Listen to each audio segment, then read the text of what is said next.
There is something unusual about Mount Rushmore. Unlike most sculptures that clearly show signs of careful and artistic craftsmanship, Mount Rushmore appears almost as if it formed naturally from the mountain itself. Yet, in truth, it is not only an artistic creation, but also an incredible feat of engineering. Surprisingly, this monumental work was not sculpted by experienced artists, but rather by a large team of gold miners who had no artistic background. Using jackhammers, dynamite, and some ingenious engineering, they managed to bring to life the enormous faces of 4 US presidents. What is even more fascinating is how they managed to map such precise faces onto a rugged mountain, using technology inspired by ancient Greece. And all of it was done without the loss of a single life. To truly understand the significance of Mount Rushmore, we have to go back in time to discover why it was built in the first place. In the early 1920s, South Dakota was still a young state, trying to establish a national identity and attract attention. Don Robinson, the state historian, was inspired by a massive sculpture underway in Georgia and believed a similar project could bring tourists to South Dakota. He reached out to Gutzon Borglum, the sculptor behind the Stone Mountain Memorial, and suggested creating a grand tribute to America's Wild West heroes. Borglum liked the idea, but proposed something more universally appealing: giant faces of prominent US presidents. In 1925, Borglum traveled to South Dakota and found Mount Rushmore, a 500-foot granite cliff face.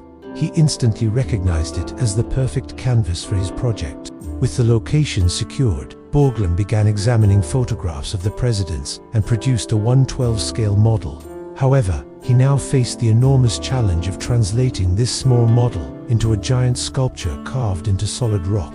At the time, the area had no infrastructure, no roads, no electricity, and no way for workers to access the mountain. So in the summer of 1927, a road was constructed to bring in supplies and people. Soon, a small village emerged at the base of the mountain, complete with tool shops, blacksmiths, and housing for workers. An enormous staircase was built to access the mountain, and a cable car system was put in place to move tools and materials. A winch house was erected at the top of the mountain to raise and lower workers seated on small platforms to their workstations. With the site finally prepared, they began carving the first face, George Washington. The process began with dynamite blasts to remove large sections of rock and shape a rough, egg-like head. From there, jackhammers were used to sculpt finer features. Operating 30 kilograms jackhammers while suspended over a cliff was incredibly difficult. To power them, a building at the mountain's base housed 3 massive air compressors, which were run using electricity supplied by a local gold mine. Compressed air was funneled through 2,000 feet of piping up the staircase and into a structure at the mountain's summit, where up to 16 jackhammers could be operated simultaneously. To stabilize the jackhammers and ensure accuracy, workers developed specialized techniques, sometimes using chains or their own feet to guide the tools. Though they became skilled with the equipment, none were artists, which raised the question: how did they know where and how deep to drill? During his work on the Stone Mountain Memorial, Borglum had used a large projector to map his designs onto the rock, but the massive size and three-dimensional nature of Mount Rushmore made that approach impossible. Instead, Borglum turned to an ancient Greek toolther pointing machine. The Greeks used pointing machines to create identical replicas of sculptures by measuring specific points relative to a central axis.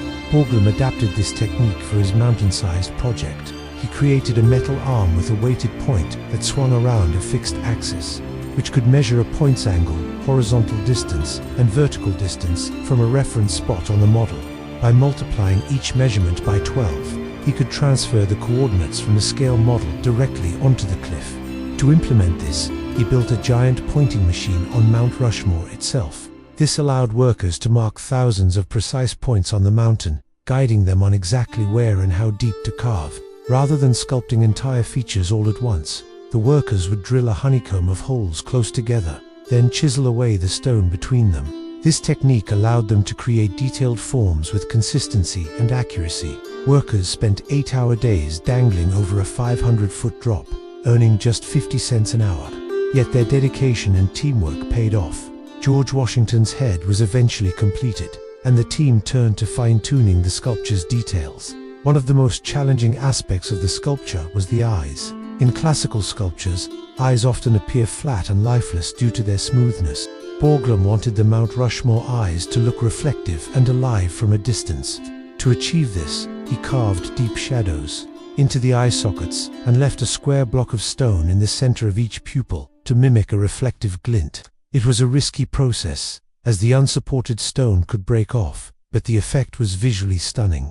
When viewed from afar, the eyes appeared to shine. To finalize the work, a process called bumping was used to smooth the surface and give the faces a brighter, whiter appearance. Despite working for 14 years, the project was never fully completed.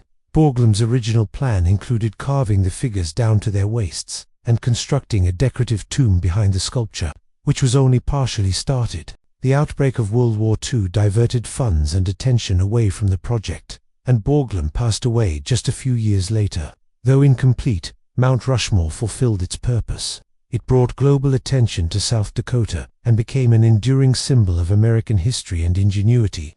The fact that a group of untrained workers, led by a visionary artist, managed to carve such massive and detailed faces using early 20th century technology is a testament to human determination, collaboration, and creativity. From building roads and winch systems to adapting ancient Greek tools for modern use, the creation of Mount Rushmore remains one of the most ambitious engineering feats ever undertaken in the name of art.